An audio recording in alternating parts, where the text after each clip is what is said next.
Kehidupan merupakan sebuah anugerah ilahi yang diberikan oleh Tuhan untuk manusia. Tuhan telah memberikan tiap manusia berbagai bekal keunikan, tetapi tak jarang hal tersebut cenderung disia-siakan karena manusia senang dengan kenikmatan sesaat. Kebiasaan menunda, mengenyampingkan yang penting, dan kemunafikan dalam menjalani kehidupan seolah telah menjadi duri dalam daging kehidupan manusia. Padahal jika ditilik secara moralitas, bukankah keterlaluan bila seseorang yang diberi menyia-nyiakan pemberian dari sang pemberi?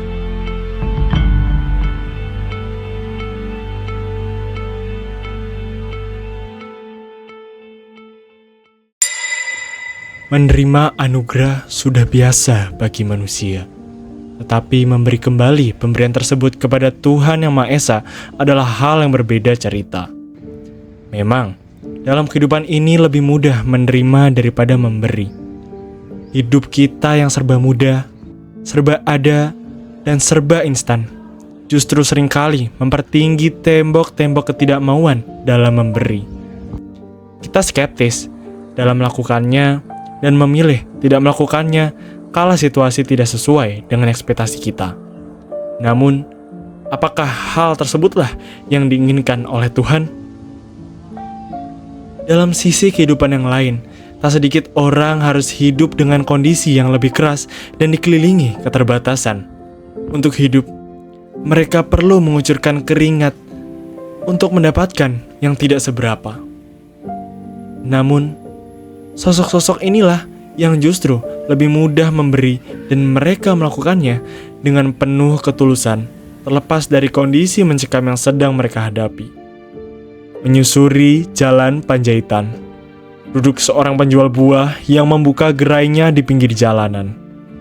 Ratapan yang terkadang kosong menggambarkan harapan akan pembeli untuk datang. Suryadi, 50 tahun. Sekitar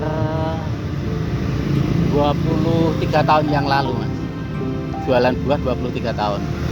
Ia menceritakan betapa penjualannya telah turun akhir-akhir ini dan berbagai kendala yang saat ini beliau alami. Karena perkembangan zaman dan juga musim yang semakin tidak menentu. Saya gaptek teknologi. Saya dengan jualan kayak gini mensyukuri aja nikmatnya dari Allah. Beranjak 500 meter dari Pak Suryadi, berpangkalan sebuah sepeda ontel, seorang penjual minuman saset seduh keliling. Nama saya Alfred, umur 56. Dulunya, ia merupakan seorang lulusan kuliah. Tetapi pasca kondisi krisis moneter tahun 98, Pak Alfred harus bekerja serabutan dari penjual koran hingga penjaga kafe demi bertahan hidup. Saya tadinya saya security. Oh, security. Saya security di rumah sakit Apel Manado. Setelah 2 bulan kemudian, setelah adopsi meninggal, saya dapat kerjaan lagi security cafe di Jakarta. Oh, di kafe Jakarta.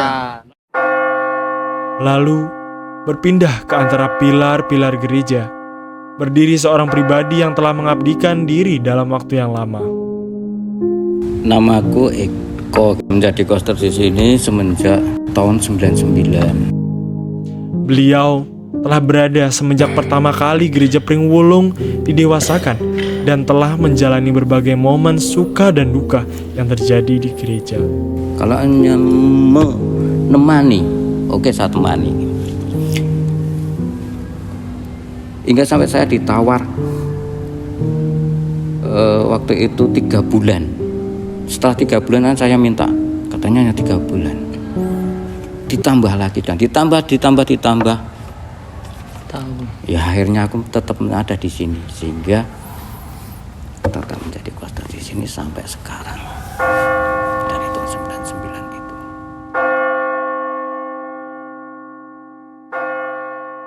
Ia pribadi tersebut menjalani kehidupannya tanpa terlepas dari hadirnya berbagai situasi dan permasalahan yang tidak ideal. Tetapi mereka tetap memilih untuk tetap setia kepada kehidupan dengan berbagai siasatnya. Lantas, apakah yang mendorong mereka untuk tetap setia? Kalau kita tuh niatnya dari rumah kan ibadah Mas, buat cari nafkah, buat makan anak sama istri, sama Tuhan mesti dikasih. Seberapapun kita syukuri. Kalau kita kurang bersyukur nanti pendapatan kita malah berkurang. Tapi kalau kita syukurin, besok pasti kita ditambahi. Jawaban Pak Suryadi sontak memberikan sebuah pencerahan baru terhadap gambaran hidup beliau. Pak Suryadi merupakan seorang pekerja keras yang akan terus berusaha untuk memenuhi tanggung jawab yang ia miliki. Ia rela memberi tenaga, waktu, dan energinya demi dapat menafkahi keluarganya yang merupakan pemberian dari Tuhan. Walau harus melewati berbagai kesulitan, Pak Suryadi melihat bahwa tanggung jawab menghidupi keluarga yang ia miliki sebagai rahmat dan bukan beban yang menyulitkan.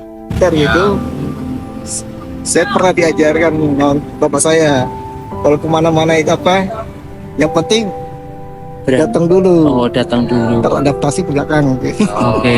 Dan sendirinya katanya. Dibentuk oleh ajaran ayah dan perubahan zaman, hidup Pak Alfred konstan berganti demi dapat bertahan hidup. Bukanlah suatu hal yang mudah bagi seorang untuk memiliki perjalanan karir seperti beliau. Prinsip hidup yang ia peganglah yang menjadi pendorong terampuh dalam hidupnya untuk menerjang badai kehidupan yang silih berganti. Pak Alfred bisa saja putus asa dan bahkan lari dari kenyataan. Tetapi ia tetap setia menyiasati kehidupan yang telah ia terima dari Tuhan. Tidak bekerja. Apa Kok bisa? Ya menjalankan seperti itu, tapi aku merasa aku ora bekerja, ini bantu-bantu saja seperti itu saja. Seperti itu. Jadi nggak terasa aku bahwa aku harus bekerja. Ini tak jalankan supaya seperti orang bekerja seperti itu tidak. Jadi tidak di bawah tekanan ya. Ya. Pak Eko sudah tidak melihat beban dari apa yang ia lakukan.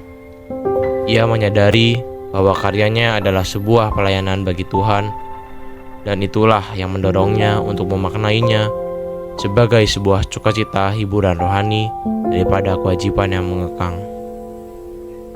Pak Suryadi, Pak Alfred, dan Pak Eko telah menunjukkan sebuah perwujudan nyata dari seorang yang setia kepada Tuhan dan mempertanggungjawabkan apa yang mereka telah terima dari Yang Maha Esa.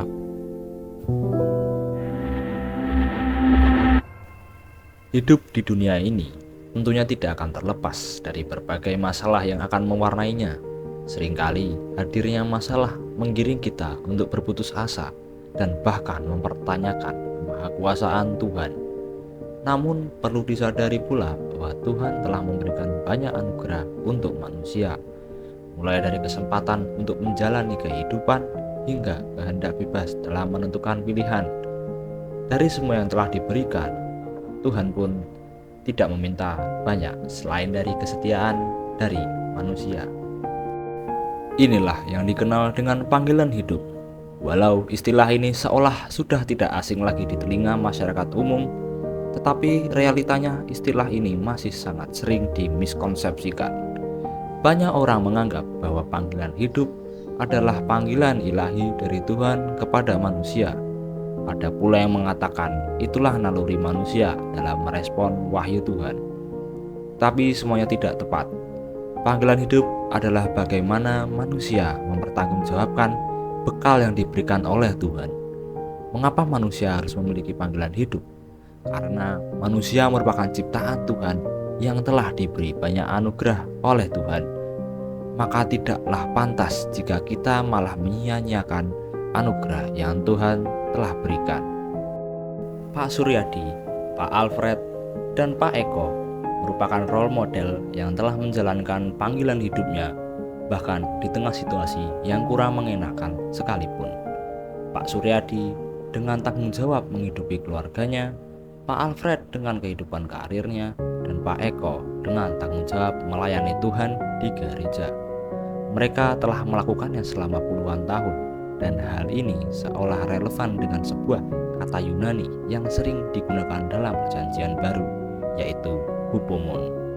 Hupomon adalah sebuah kata yang menggambarkan sikap tabah, sabar, dan mampu bertahan menghadapi segala sesuatu, baik itu dalam penderitaan, Hal tersebut sangat tercemin dalam diri Pak Suryadi, Pak Alfred, dan Pak Eko.